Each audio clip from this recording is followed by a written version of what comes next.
Akikah ini merupakan tanggung jawab orang tua. Dua hadis yang diriwayatkan oleh Samurah bin Jundub dan Salman Ad-Dabi. Yang pertama, ma'an hulami akikah. Ketika bayi lahir, akikahkan. Perintah kepada siapa? Kepada orang tua. Kalau bayi lahir, akikahkan. Ya. Yang kedua, kullu hulamin rohinatun bi'akikah. Saat bayi lahir, bayi tersebut tergadai dengan akikahnya. Perintah untuk siapa ini? Untuk orang tua. Kapan diakikahkan? Kalau bisa di hari ke-7 setelah kelahiran bayi. Tidak bisa hari ke-14. Tidak bisa hari ke-21. Tidak mampu, kapan mampunya? Seperti saat ini mungkin mampunya ketika anak akan mengadakan pernikahan. Ya, jadi apa? Lebih cepat, lebih baik mengakikahkan anak itu. Jadi tidak harus mengulur-ulur waktu. Ya, kapan mampunya? Kalau bisa hari ke-7, hari ke-7. Tidak bisa hari ke-14, tidak bisa hari ke-21. Ya, itu. Jadi silakan dipilih. Tidak bisa, kapan mampunya? Masih tanggung jawab orang tua.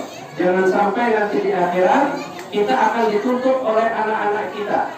Sebagaimana Allah berfirman dalam juz ke-30 surat ke-80. Ada yang tahu Pak nama surat ke-80? Yang tahu silakan jawab. Yang jawabannya benar boleh pulang duluan. Boleh makan duluan. Fa idza ja'atis sakhah yawma yafirrul mar'u min akhihi wa ummihi wa abihi wa sahibatihi wa banihi likulli imri'in minhum yawma idzin sya'nun yughnihi. Saat nanti sangkakala ditiup, orang-orang akan berlari dari orang yang mereka kenal.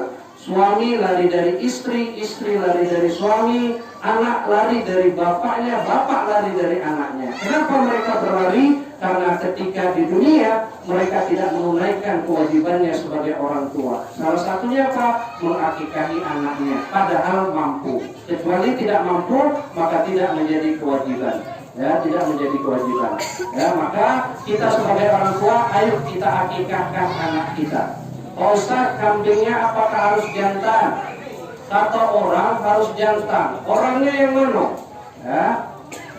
Kita ini berdasarkan apa yang disampaikan oleh Rasulullah. Bapak buka yang memiliki kitab hadis riwayat Abu Daud nomor hadis 2834 sampai 2836.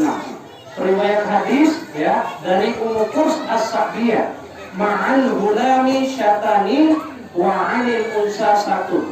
Untuk akikah anak laki-laki itu 2 ekor kambing. Wa 'anil unsa satun. Untuk anak perempuan 1 ekor kambing.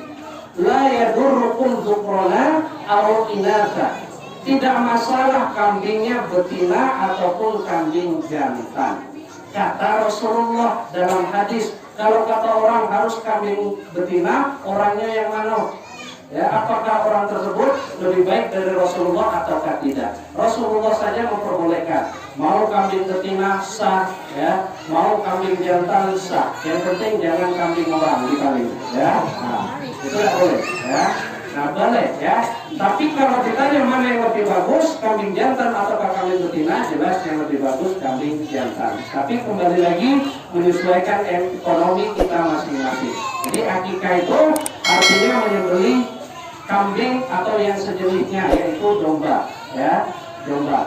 Walaupun kita punya uang, kita akikah motong sapi atau kerbau tidak akan sah. Kenapa? Karena akikah itu motong kambing ataupun domba atau yang sejenis dengan hal tersebut. Nah, sebentar lagi kita akan masuk Idul Adha. Ya, banyak orang ketika ditanya, ayo kurban, jawabannya apa?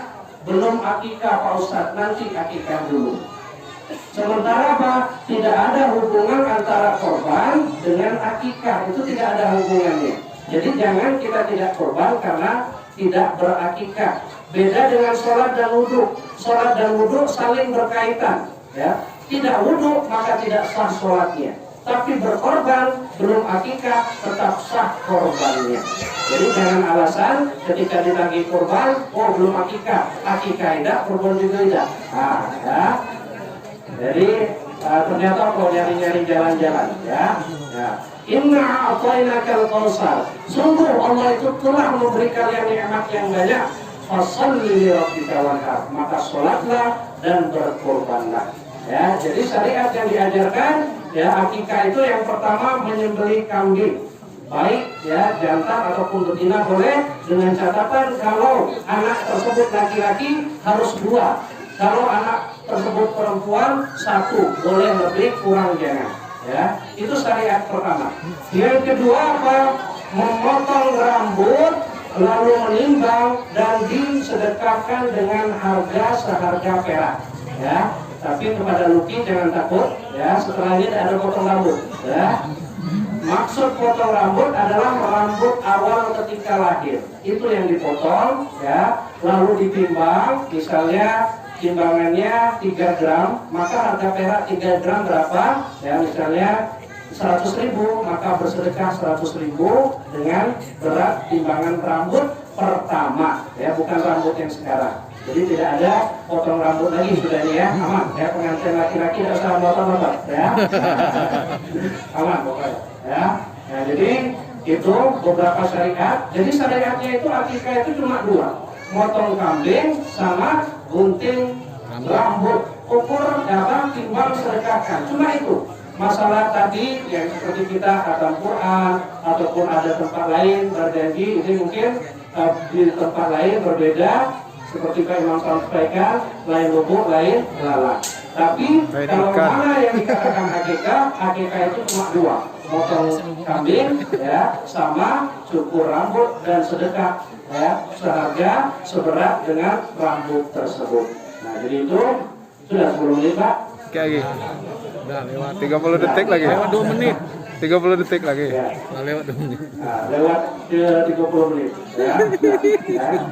Jadi tidak usah terlalu banyak, ya, karena memang siang. Dan bapak-bapak yang darah tinggi harap hati-hati karena memang daging kambing secara pelajaran dapat menyebabkan darah tinggi. Tapi ada juga yang tidak sesuai pelajaran menyebabkan darah tinggi. Ya, setelah sekarang Pak diteliti, jangankan daging kambing, tempe itu bisa menyebabkan darah tinggi. Ya, kalau tidak percaya Bapak suruh hari ini istri Bapak masak semur tempe. Ya, besok masak tempe goreng. Hari ketiga masak tempe rebus. Hari keempat masak tempe bacem. Nah, pokoknya seminggu itu tempe, ya, bisa dijamin tempe membuat darah tinggi, ya. Nah, maka ya hati-hati, ya, yang berdarah tinggi mungkin ya, boleh makan makanan yang lainnya, ya. Nah, itu saja mungkin yang bisa kami sampaikan sedikit, tapi saya rasa bisa bermanfaat kepada kita semua. Semoga menjadi pelajaran untuk kita semua, orang-orang tua kita, kalau kita belum berakikah, ya. Terakhir mungkin, Pak Ustadz, kalau kami belum akikah, orang tua kami sudah meninggal, maka ini ulama berbeda kepada 2 pendapat. Pendapat yang pertama, bahwa akikah itu tanggung jawab orang tua, maka ketika orang tua kita belum mengakikahkan dan mungkin sudah meninggal ataupun tidak mampu, maka gugurlah kewajiban orang tua tersebut berakikah dan kita tidak perlu mengakikahi diri kita sendiri. Itu pendapat yang pertama.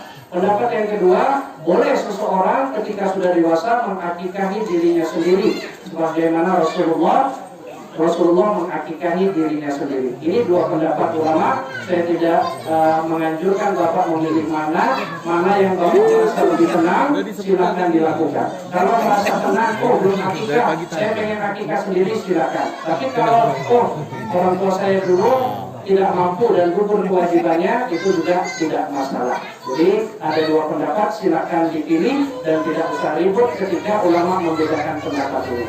Itu saja yang bisa kami sampaikan. Lebih dan kurang kami mohon maaf. Kepada Allah kami mohon ampun. Kami tutup. Subhanallah wa bihamdika asyhadu an la ilaha illa anta astaghfiruka wa atubu ilaik. Billahi taufiq wal hidayah. Wassalamualaikum warahmatullahi wabarakatuh.